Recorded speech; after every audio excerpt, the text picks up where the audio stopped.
Hello everyone, welcome back to my channel. आज का हमारा टॉपिक रहेगा कोर्स 103 का, जिसमें हम पढ़ेंगे लैंग्वेज एंड सोसाइटी का जो रिलेशनशिप है इसके बारे में हम पढ़ेंगे। ठीक है।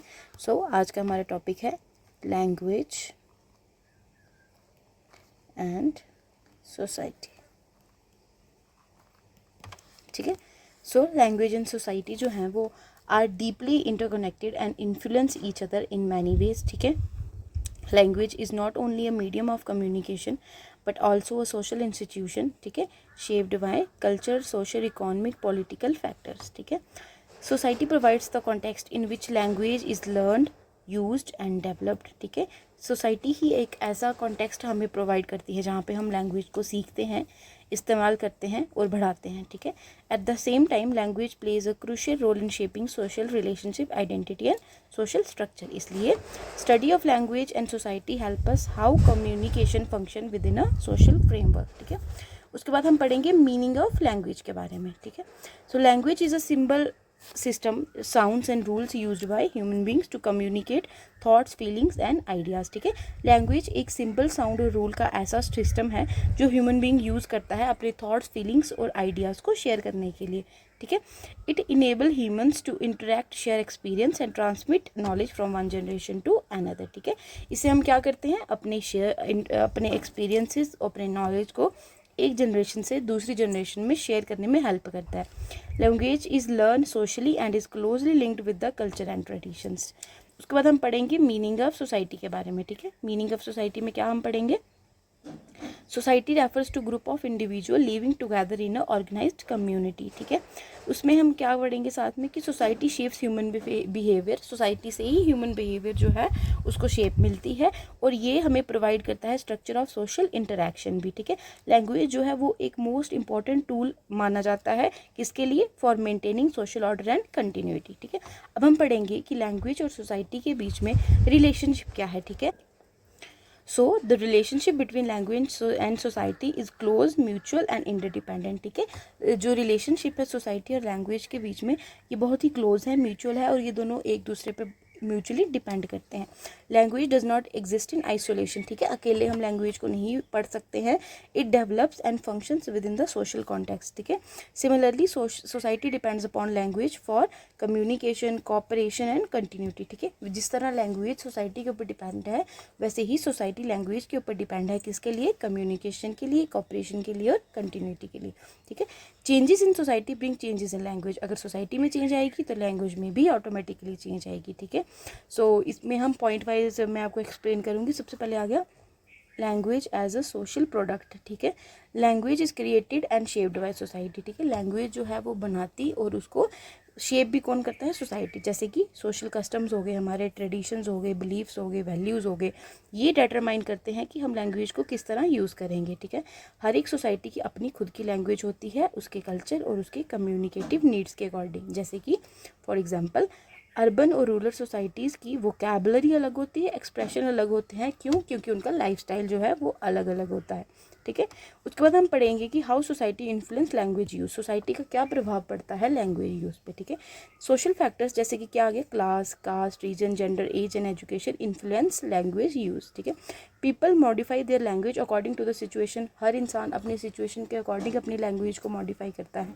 फॉर्मल लैंग्वेज जो है वो हम कहाँ यूज़ करते हैं, स्कूल, ऑफिस, ऑफिशियल मीटिंग्स।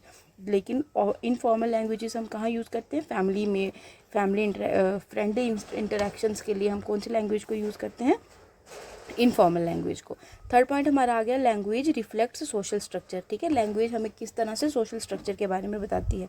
तो language reflect social hierarchy and power relations in the society. जैसे कि the use of honorifics, polite forms and respectful terms.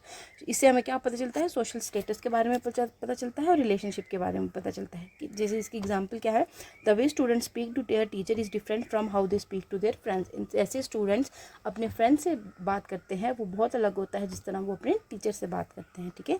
Fourth point हमारे पास आ गया language shapes social identity. Language किस तरह सोशल आइडेंटिटी को शेप करती है। लैंग्वेज जो है वो बहुत इंपॉर्टेंट रोल प्ले करती है किसी भी इंडिविजुअल की पर्सनालिटी को और ग्रुप आइडेंटिटी को फॉर्म करने में। ठीक है। Person reveal their culture, background, region and community. Regional language and dialects help individual feel a sense of belonging to their society, ठीक है। उसके बाद आ गया लैंग्वेज एंड सोशल चेंज, ठीक है। सोशल मूवमेंट्स हो गई, टेक्नोलॉजिकल डेवलपमेंट्स हो गई, ग्लोबलाइजेशन होगी, मॉडर्नाइजेशन हो गई, इससे हम न्यू वर्ड सीखते हैं और इनको हम अपनी लैंग्वेज में यूज़ करते हैं, ठीक है। तो thus language act as a mirror of social change. उसके बाद हम पढ़ेंगे social functions of language, language के सोशल फंक्शंस क्या हैं, ठीक है। लैंग्वेज जो है वो बहुत सारे सोशल फंक्शंस परफॉर्म करती है सोसाइटी में, किसके लिए, सोशल ऑर्डर मेंटेन करने के लिए, कम्युनिकेशन के लिए और कल्चर कंटिन्यूटी के लिए। फर्स्ट आ गया कम्युनिकेशन फंक्शन, ठीक है। तो प्राइमरी फंक्शन जो है लैंग्वेज का वो है कम्युनिकेशन। इंसान क्या करता है, अपने थॉट्स, अपनी फीलिंग्स, अपनी नीड्स, अपने आइडियाज़ को एक्सप्रेस करने के लिए किसका यूज़ करते हैं, लैंग्वेज का यूज़ करते हैं। किसका यूज़ करते हैं, लैंग्वेज का यूज़ करते हैं। This language people share information, experiences, make social interaction possible.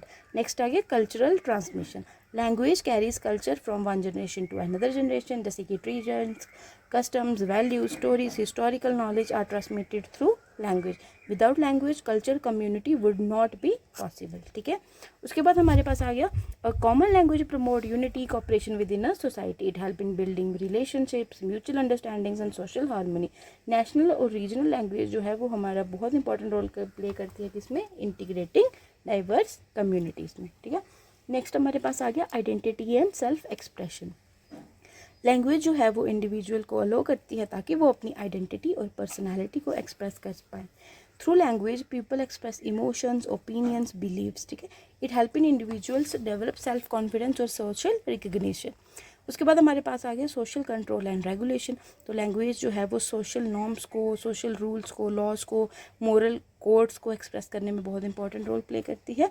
Instructions, laws and regulations are communicated through language, helping maintain discipline and order in the society. Next, sixth point, we have educational function. So language is the medium of instruction in education. It plays a vital role in teaching, learning and evaluation system. Education help in standardizing language and improving communication skills. Seventh point, we have economic and professional function, ठीक है। So language is essential for trade, business, administration, professional communication. Specialised language are use in different profession, जैसे कि law हो गया, medicine में, science की technological field में। उसके बाद हम इसमें थोड़ा सा कंक्लूजन लिखेंगे। कंक्लूजन में एज यू नो हम क्या करते हैं, अपने पूरे क्वेश्चन को कंक्लूड करके लिखते हैं। तो हम इसमें क्या लिख देंगे कि जो लैंग्वेज और सोसाइटी है ये इनसेपरेबल है, ये इनको हम सेपरेट नहीं कर सकते हैं और ये म्यूचुअली डिपेंड करते हैं एक दूसरे के ऊपर। लैंग्वेज जो है वो उसकी कैसे शेप की जाती है, सोशल फोर्सेस से। Societies maintained and developed through language, ठीक है। Understanding the relationship between language and society help करता है एजुकेटर्स को, लर्नर्स को, रिसर्चर्स को, ताकि वो लिंग्विस्टिक डाइवर्सिटी को अप्रिशिएट कर सके और इफेक्टिव कम्युनिकेशन को प्रमोट कर सके, ठीक है। तो in the field of education ये जो अंडरस्टैंडिंग है बहुत ज़्यादा इंपॉर्टेंट है। क्यों? ताकि हम inclusive, culturally responsive, effective teaching learning environment को क्रिएट कर सकें, ठीक है। सो ये रहा हमारा relationship between society and language. तो ये क्वेश्चन बहुत बार एग्जाम्स में आया भी हुआ है। आई होप आपको ये क्वेश्चन अच्छी तरह से समझ आया होगा। मैंने आपको बहुत सिंपल लैंग्वेज में इसको समझाने की कोशिश की है। तो ये आप एज इट इज़ भी लिख सकते हो, एग्ज़ाम में पॉइंट वाइज आपको एक्सप्लेन किया गया है। सो आई होप आपको ये समझ आया होगा। अगर वीडियो को अच्छी लगी तो हमारे चैनल को ज़रूर सब्सक्राइब करें और